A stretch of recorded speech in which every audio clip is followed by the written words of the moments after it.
Hey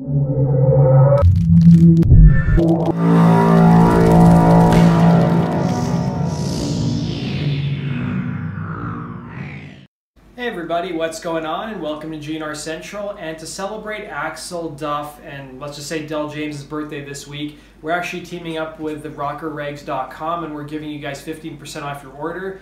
So if you guys use the promo code AxelDuff2018, you get 15% off your order. I want to thank Lando for hooking us up. He also provided us with this Appetite for Destruction shirt that I'm wearing, which I really love. And it's kind of funny, I don't really have an Appetite for Destruction shirt until he sent me one. And then he also sent me a cool vintage Led Zeppelin shirt, which I've always wanted a Zeppelin shirt. So this is a cool shirt. It says, an evening of Led Zeppelin, 1975. And so yeah, guys, go check it out. The link is in the description box below, as well as the promo codes. So before we get started with this week's news as well, guys, I want to let you guys know that we interviewed Rod Jackson from Slash's Snake Pit on Saturday. It's about an hour and a half long interview, and it's a really great interview, guys. I recommend you guys go check it out. Rod is such an amazing personality and a great interview. So I've linked the interview down below for you guys to check out. We've also got some major interviews coming up in the coming weeks, so be sure to stay tuned for that.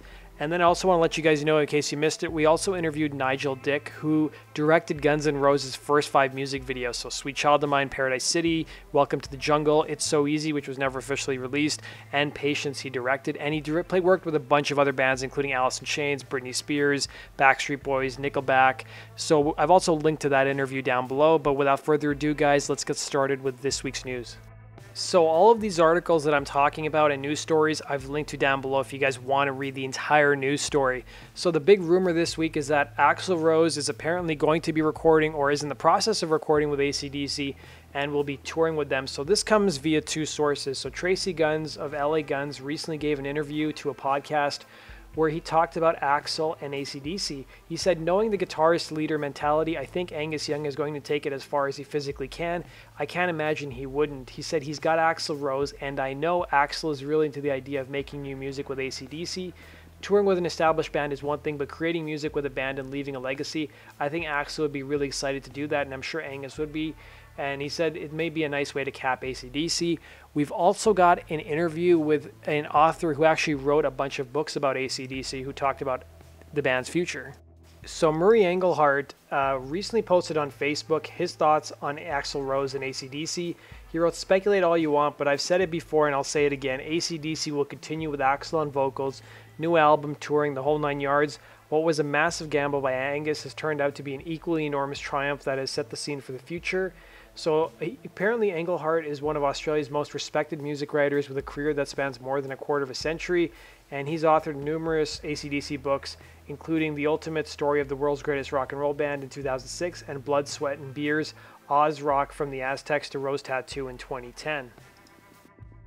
So we've also got some Steven Adler news. So this had already been known, but he's talked about touring this year, and there was some talk about him doing Australia and maybe New Zealand. So one of my subscribers from Australia said he was listening to Triple M Radio, and there was an announcement made that Steven Adler would be touring Australia and New Zealand, not just with his band, but also with Gilby Clarke. So this hasn't been confirmed, but apparently there's some rumors that the announcement was made by one of Young's brothers, who owns the Cherry Bar in AC/DC Lane. So as we get more information about this, guys, I will let you guys know, and you guys can stay tuned to my blog and YouTube channel as announcements are made.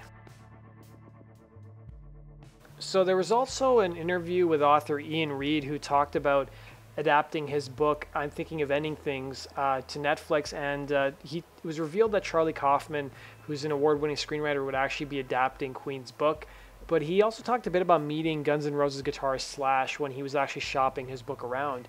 So he said he originally had no ambition for his work to cross over into film. However, he agreed to let his agent hire a film agent following the novel's 2016 release. He was surprised by the initial amount of interest, but none of it was particularly exciting until Kaufman approached him.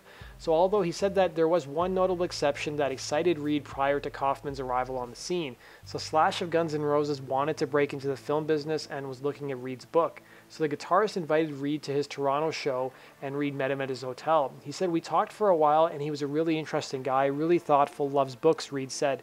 Despite this, nothing came of the interaction beyond a Guns N' Roses fan meeting the famed guitarist. So we've also got some Sebastian Bach news. So the former Skid Row frontman and Guns N' Roses personal friend recently went on social media and blasted Donald Trump and also discussed Axl Rose. So one of his tweets he put out in early February said, Donald Trump and Axl Rose have shown to the world that Twitter, Facebook, and the internet just aren't fun anymore. For opposite reasons, like Time Magazine said, we are losing the internet to the culture of hate. He also said, bingo, Axl does not tweet at all and is the biggest rock star on the planet. Donald Trump tweets every single day about whatever terrifying divisive thought he has in his head. Axl shows that being off Twitter is 100% cooler than being on Twitter. We've also got a new interview with Steven Adler. So he was on a podcast talking about the movie American Satan. Now, I hadn't heard of this movie previously, but it came out late last year, and it kind of chronicles the rise of this rock band, I believe from England. It comes to LA to sort of pursue their dream, and they sort of become really big, kind of, you know, similar to Guns N' Roses' story of how they rose to fame, and then they're trying to deal with all the difficulties that come with that. So Steven Adler was talking about the movie and how it kind of relates to real life and what he went through with Guns N' Roses. So I've linked to that interview down below for you guys to go check out. And then this comes courtesy of one of my subscribers, so I want to thank Ben, who is a subscriber of mine. He recently went to a Hookers and Blow show and interviewed Alex Grossi of Quiet Riot's fame, and then of course he's also playing with Dizzy Reed in his band. And he said he did get a chance to chat with Dizzy for a tiny bit, although Dizzy didn't want to be interviewed. He did ask Dizzy one question about Guns N' Roses' Setlist on the Not in This Lifetime tour and why it never changes. And according to Ben, Dizzy said he's been pushing for this for years now, referring to having a changing setlist. And he said he continues to try, but he said Axl Rose is the one who makes a setlist for GNR, and Dizzy makes his own setlist for Hookers and Blow. And he said for now, that's how it is. So if you guys want to read Ben's interview with Alex Grossi, I've linked to it down below. And you guys can also go follow Ben on Instagram as well. His Instagram is BENTS Photos, so Bent's Photos. And he's got some photos of the recent Hookers and Blow show he went to. And he's got a really good interview with Alex Grossi, who talks a bit about Hookers and Blow, as well as recording on the upcoming album that Dizzy Reed's going to be putting out later this month. So I've linked to that below as well. And then we've also got this really cool blog post on our website, gnrcentral.com. So one of my awesome subscribers, Annette from Norway, sent me an email saying, hey, I've got these old 1993 photos of Guns N' Roses when they played Norway back, about 25 years ago in my attic. Do you want me to send you the photos and newspaper clippings? So I said, sure. And these aren't all the photos. There's still some more on our blog you guys can go check out. But I don't know if any of you guys can read the language, but there's a whole newspaper write-up on Guns N' Roses show in Oslo, and I've even put some of the pro shot footage that's available from Oslo as well. So I really want to thank Annette for sending these. I love this rare stuff. So some of the notable things about Guns N' Roses show in Oslo is that Norway is Matt Sorum's ancestral homeland. So when Matt was there with his wife Kai Sorum, they actually went to his family's village, and you can see one of the photos. You'll see Matt with his wife, and it's pretty cool. And even go check out the pro shot footage too. There's some pro shot footage of them doing Live and Let Die.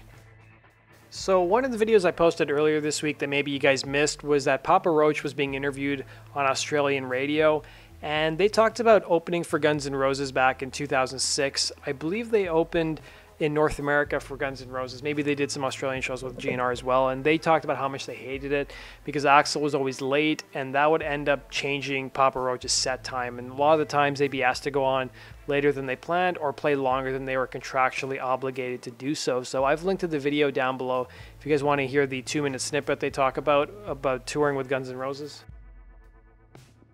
So we've also got some Matt Sorum news. So he recently attended Steven Tyler's Grammy benefit show that he plays every year. And he also went on Twitter and criticized the Grammys, rightfully so. So he said, sad to see the best rock album gone from televised Grammys. So if you guys weren't paying attention, they don't even televise the best rock record. I don't even know if they do the best rock song as well. So he said best comedy made it though on the televised Grammys. He said, I guess we need to laugh more than ever right now. So that does it for this week's news video, guys. Thanks for watching. Be sure to go to rockerregs.com and use the promo code AxlDuff2018 to celebrate Axl and Duff's birthday. They've got some great stuff on their website. I want to really thank Lando for hooking us up. And yeah, go check it out, guys. And be sure to go visit gnrcentral.com for the latest Guns N' Roses news.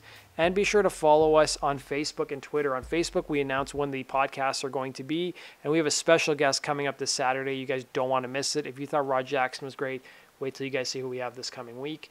And be sure to subscribe if you love Guns N' Roses as much as we do. Take care.